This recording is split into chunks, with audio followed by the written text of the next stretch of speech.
1, what is your status? Yeah, spotter 1 clear. Spotter 2, what is your status? Spotter 2 is clear.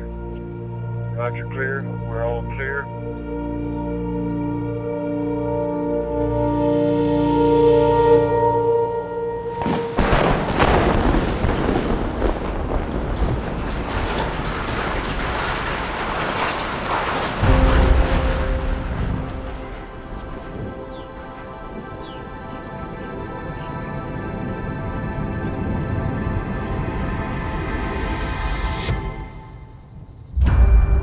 This is probably the biggest project I've ever been a part of. We take on big projects every day, but this is one of the biggest we've taken on in a while. The Lake Charles project was a $187 million project. So there was over 400,000 man-hours used. It took 3 years from start to finish. This was the largest project that Shell had ever done. We have a lot of moving parts going on. We have airboats, helicopters, demo, blowing up towers. If you've ever done work in Louisiana, you know that there's a lot of swampland. And this project certainly had its challenges.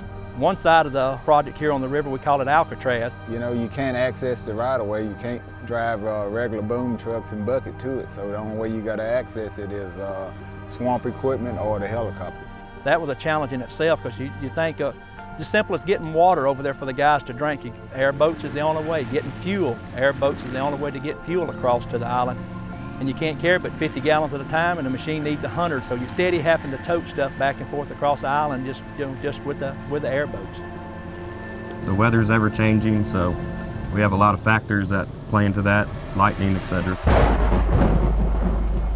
If the weather come up, we had to evacuate the island, depending on how far the lightning was getting close to us, because we didn't have any shelter out there at the time. So we had to get off the island at the beginning. So that was a challenge.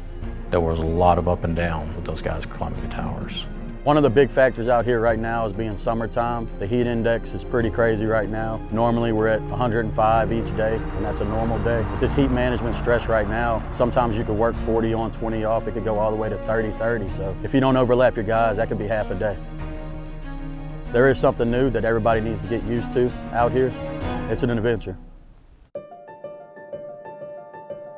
The project was put together using Dashiell, Dacon, and Irby, which are 3 Quanta companies, which made the project flow very well.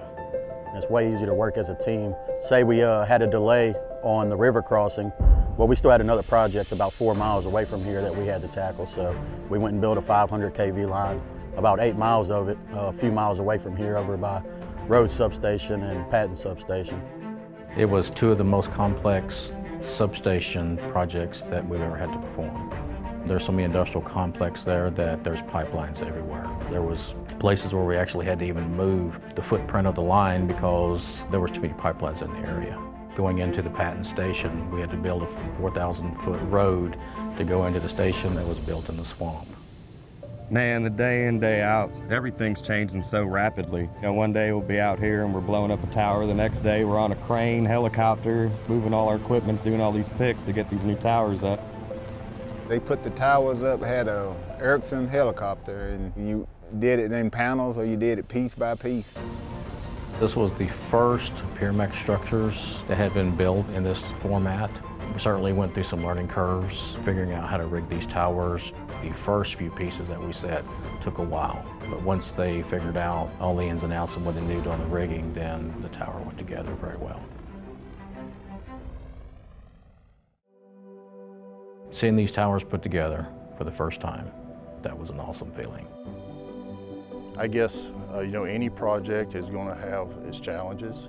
You know, when you take something from paper and actually build it. The benefits to doing the job is just the challenge. It's just like working on this project here, the river. That was something a little new to me. It's the challenge of it. It's what I enjoy. The reason this was one of my favorite projects is because it's not just what you see, it's everything you don't see. Everything that's in the ground or behind panels or that's hidden that you walk away from and you know that it's right is one of the things that made the project really special. I know for a fact these guys do take pride in every single thing that they do out here, and you could ask any one of them. When you look back at what you've built, like the towers, every day I come out here, I've got pride in these towers. It feels good to know that it'll be here, you know, after I'm gone, these towers will be here. There is a lot of satisfaction of walking away from a project and seeing, you know, what you've left there. Hey, I was there, I did that, you know, which is, makes you proud, you know. The guys are out here every day in, day out. Linemen, apprentice linemen, the airboat operators, the helicopter pilots. Everyone out here has such a huge part of this project, and keeping that mingled together, and these guys taking that pride, and that, you know, it's quality. It's really all thanks to them for this project, and we do thank them. It's quite a feat. It's quite a triumph for us, seriously, 100%.